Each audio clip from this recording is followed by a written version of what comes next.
Live from Fargo and serving you on TV, online, and on the go. This is Valley News Live at 6. We begin tonight with breaking news as President Trump is out of the hospital. The president leaving Walter Reed National Medical Center within the last half hour, where he had been treated for COVID-19 since Friday. The president flew out on Marine One and just arrived at the White House lawn moments ago. In a tweet earlier today, the president said he was feeling really good. He went on to say, don't be afraid of COVID and don't let it dominate your life. The president's physician, Dr. Sean Connolly, said today that the president has improved to the point that he could recommend returning to the White House, although he said the president is not quite in the clear yet. In news closer to home, today was the first day both Fargo Public middle and high school students learned from home full-time, and new plans released by the district this afternoon show more changes are coming. Valley News Team's Bailey Hurley is live in the studio now with what school will look like later this month for Fargo Public students. Bailey? Andrea, it's elementary. Has moved elementary schools to level 4, which means in-person instruction starting October 26th, with Monday through Thursdays in the classroom, while Fridays are a distant learning day. And while most elementary parents I talked to today are happy about the change, they say the district still has a long way to go. So I would like to see the committee go away. I would like the school board to step in. I would like the school board to make the decision to freely open schools. Let's go back to classes. Have your masks on, kids. That's the way you get to go to school. If you're not comfortable sending your kids to that environment, you have the virtual academy. Learning middle and high school students will go back to the hybrid model on October 19th. However, many parents are upset as they feel the change is worse than how the school year started. Before this week, secondary students were split into groups that took turns going to classes in person 3 days a week. For example, students in Group A would go to school for 3 days one week and 2 days the following week, while Group B would do the opposite. However, the district's new plan consists of 4 alternating days, with Fridays being distant learning, meaning only 2 days of in-person learning every week per group. But there's a lot more at stake here than just going back to school. There's a lot of where kids are struggling mentally, physically, emotionally, socially. There's a lot going on. Fargo Public Schools says the goal is to reach level 5, where all students and staff can safely return to full-time in-person instruction. Andrea? All right, thanks, Bailey. Fargo Public Schools says the goal of the COVID-19 Instructional Plan Committee is to help the district reach level 5, where all students and staff can safely return to in-person instruction. And for more information on what the new plan means for early childhood special education and students at Woodrow Wilson, you can head to our VNL News app and click on this story.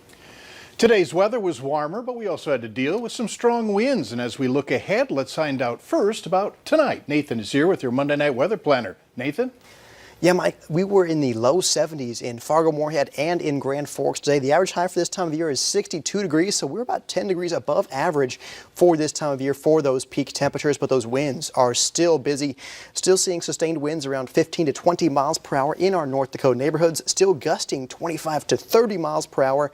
For this evening, I do expect, though, in the next couple of hours, those winds will subside. But tomorrow, wind is right back at it. We have a fire weather watch. Dry conditions and those gusty winds in North Dakota will team up to make any fire that may spark spread rapidly. So we're, of course, watching humidity levels tomorrow for that fire weather watch in North Dakota. Current temperatures are coolest in northern Minnesota, where we've got that 57 degrees right now in Baudette, 61 in Bemidji.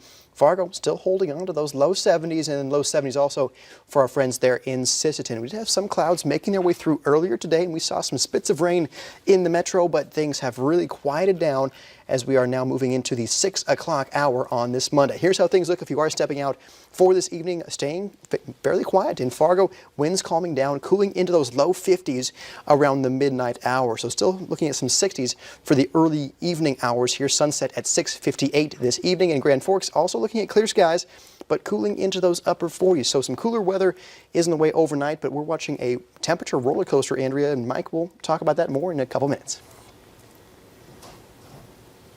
Many would agree that our nation feels more divided than ever. In Moorhead, someone took signs supporting presidential candidate Joe Biden at a home at 8th Avenue and 4th Street South. Across the river, same thing in Horace, where a woman took to Nextdoor to report a political sign was destroyed on the back of her travel trailer. Police say these signs are personal property. If stolen or vandalized, that person could face criminal charges. It shouldn't be a misdemeanor, it should be a felony. This is our property. You shouldn't go on other people's property unless you ask permission. According to the law, a person has the right to put up a sign as long as it's not threatening to anyone. U.S. Highway 2 shut down this afternoon on the east side of Crookston after an incident that involved a large wind blade that was being transported. The blade covered both the east and westbound lanes. Crookston Police and the Minnesota State Patrol were rerouting traffic. Fargo's new police chief is now being sworn in. The ceremony happening at City Hall just moments ago during the scheduled commission meeting. 54-year-old David Zabolski takes over for David Todd, who retired. He says as he enters the department, reevaluation is going to be a critical step, starting with one-on-one meetings with people in the department to address any issues or listen to any newfound ideas. There's things that we need to be able to address with our officers sooner rather than later. And so the traditional methodology of maybe having an in-service once or twice a year at a certain time of the year really doesn't meet the needs of not only the department, but the needs of the community. Zabolski comes to Fargo after spending 27 years with the Milwaukee Police Department, where he attained the rank of captain. Later on Valley News Live at 6, health officials release alarming estimates of how many people globally have been infected with COVID-19.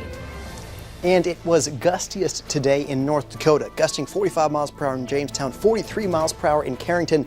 But will it be as gusty going into our Tuesday? I'll break down your forecast next.